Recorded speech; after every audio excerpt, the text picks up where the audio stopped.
যাই হোক, আপনারা সবাই কেমন আছেন? আশা করি সবাই ভালো আছেন। আজকে আপনাদেরকে দেখাবো ব্যাংক অ্যাকাউন্টের সাথে মোবাইল নাম্বার লিংক কিভাবে করবেন।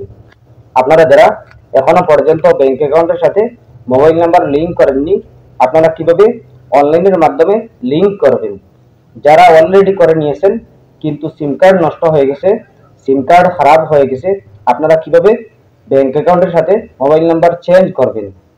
যাদের এখনো পর্যন্ত করা নেই, আপনারা কিভাবে লিংক করবেন। যারা জানেন না লিংক আছে কিনা, আপনারা অনলাইনের মাধ্যমে মাত্র 2 মিনিটের ভিতরে আপনারা চেক করতে পারবেন। যাদের সিম কার্ড নষ্ট হয়ে গেছে, অ্যাড করে নিয়েছিলেন প্রথমে, এখন সিম কার্ড নষ্ট হয়ে গেছে, আপনারা 2 মিনিটের ভিতরে আপনারা চেঞ্জ করতে পারবেন। যাদের এখনো পর্যন্ত লিংক নেই, আপনারা একদম সহজভাবে আপনারা লিংক করতে পারবেন। আপনারা লিংক করতে হলে বা চেঞ্জ করতে হলে আপনারা ভিডিওটি মনোযোগ সহকারে দেখবেন, তাহলে বুঝতে পারবেন। চলুন আমরা স্টার্ট করি। প্রথমে আপনি আপনার ক্রোম ব্রাউজারটি ওপেন করবেন। ওপেন করার পর আপনি সার্চ অপশনে ক্লিক করবেন। ক্লিক করার পর আপনি লিখবেন PFMS লিখে সার্চ করবেন। সার্চ করার পরে পেয়ে যাবেন এরকম একটি পেজ। আপনাদের সামনে এরকম একটি পেজ শো করবে। আপনারা প্রথমে দেখতে পাবেন PFMS নামের ওয়েবসাইট, এটাতে আপনি ক্লিক করবেন। ক্লিক করার পরে দেখতে পাবেন এরকম একটি পেজ। আপনাদের সামনে এরকম একটি পেজ শো করবে। আপনারা প্রথমে দেখতে পাবেন একদম উপরে ডান দিকে 3 লাইন চিহ্ন, এইটাতে ক্লিক করবেন। ক্লিক করার পরে দেখতে পাবেন অনেক অপশন, আপনাদের সামনে অনেক অপশন শো করবে। আপনারা প্রথমে দেখতে পাবেন home option, about, registration, payment status, search bank scheme, order, circulars, এরপর দেখতে পাবেন কন্ট্যাক্ট আজ। আপনারা দেখতে পাবেন 3 নম্বর অপশনে পেমেন্ট স্ট্যাটাস নামের একটি অপশন, এই অপশনে ক্লিক করবেন। পেমেন্ট স্ট্যাটাস অপশনে ক্লিক করার পরে দেখতে পাবেন এরকম একটি পেজ। আপনাদের সামনে অনেক অপশন শো করবে। আপনারা প্রথমে দেখতে পাবেন MG NREGAFTO, এরপর দেখতে পাবেন এক্সটার্নাল সিস্টেম FTO, এরপর দেখতে পাবেন নাও ইয়োর পেমেন্ট, এরপর দেখতে পাবেন track NSP payment, DBT status tracker, GSTN tracker. আপনি প্রথমে ক্লিক করবেন নাও ইয়োর পেমেন্ট নামের একটি অপশন, এই অপশনে ক্লিক করবেন। নাও ইয়োর পেমেন্ট অপশনে ক্লিক করার পরে থোড়া সময় নেবে, আপনি জাস্ট ওয়েট করবেন। এরপরে পেয়ে যাবেন এরকম একটি পেজ। আপনাদের সামনে এরকম একটি পেজ শো করবে। আপনারা প্রথমে দেখতে পাবেন bank, payment status, payment account number. আপনি আপনার ব্যাংকের নামটি সিলেক্ট করে নেবেন। এইখানে আপনি আপনার ব্যাংকের নামটি বসিয়ে দেবেন। এরপর দেখতে পাবেন এন্টার অ্যাকাউন্ট নাম্বার। আপনি আপনার ব্যাংক অ্যাকাউন্টের নাম্বারটি এখানে বসিয়ে দেবেন। এরপরে কনফার্ম করে দেবেন আপনি আপনার ব্যাংক অ্যাকাউন্ট নাম্বারটি। এরপরে দেখতে পাবেন ক্যাপচা কোড, আপনি আপনার ক্যাপচা কোডটি এখানে বসিয়ে দেবেন। এরপরে দেখতে পাবেন send OTP on registered mobile number. আপনি এটাতে ক্লিক করবেন। ক্লিক করার পরে যদি আপনার ব্যাংক অ্যাকাউন্টের সাথে মোবাইল নাম্বার লিঙ্ক থাকে তাহলে এখানে দেখতে পাবেন, আর যদি না থাকে তাহলে আপনি সাথে সাথেই নীল দেখতে পাবেন। আপনি সেন্ড OTPতে ক্লিক করবেন। সেন্ড OTP অপশনে ক্লিক করার পরে দেখতে পাবেন এরকম একটি পেজ। আপনাদের সামনে এরকম একটি পেজ শো করবে। আপনার যদি মোবাইল নাম্বার লিঙ্ক থাকে তাহলে আপনি OTP অপশন দেখতে পাবেন আর আপনার মোবাইল নাম্বার দেখতে পাবেন। এই জায়গায় আপনি আপনার মোবাইল নাম্বার OTP অপশন দেখতে পাবেন।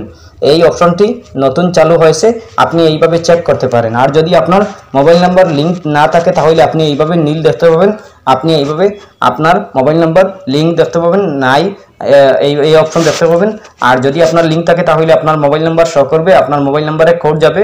এরপরে আপনি আপনার মোবাইল নাম্বার একদম আসানভাবে সহজভাবে এইভাবে আপনি চেক করতে পারেন। আর যদি আপনি লিঙ্ক বা আপডেট করতে চান তাহলে আপনি সার্চ আইকনে ক্লিক করবেন। উপরের সার্চ আইকনে ক্লিক করবেন। ক্লিক করার পর আপনি লিখবেন ব্যাংক মোবাইল আপডেট HDFC। আপনি আপনার HDFCর জায়গায় আপনি আপনার যে ব্যাংক আছে আপনি এই ব্যাংকের নামটি লিখবেন।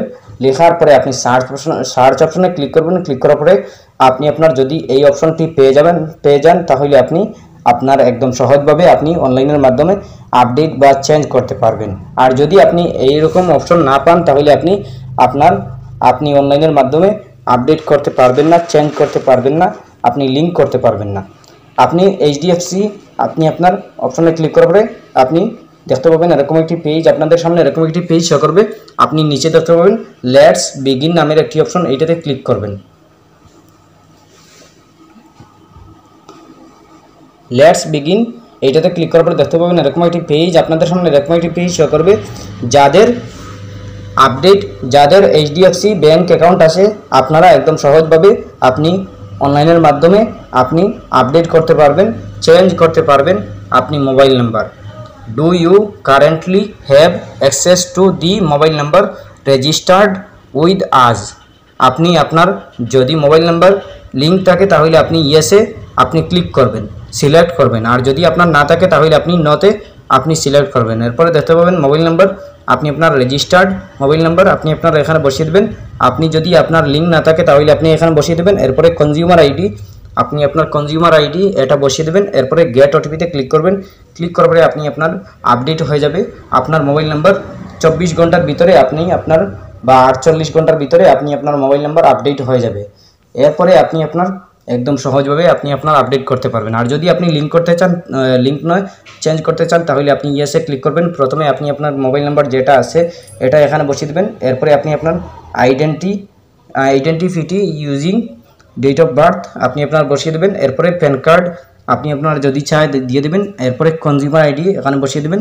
এরপরে গেট ওটিপিতে ক্লিক করবেন। ক্লিক করার পরে আপনার যে মোবাইল নাম্বার দিয়েছেন এইটাতে ওটিপি যাবে। এই ওটিপিটা বসিয়ে দিয়ে আপনি আপনার একদম সহজভাবে আপনি আপনার আপডেট নয় আপনি চেঞ্জ করতে পারবেন। আর যদি আপনি এইভাবে না পারেন তাহলে আপনি কমেন্ট করতে পারেন।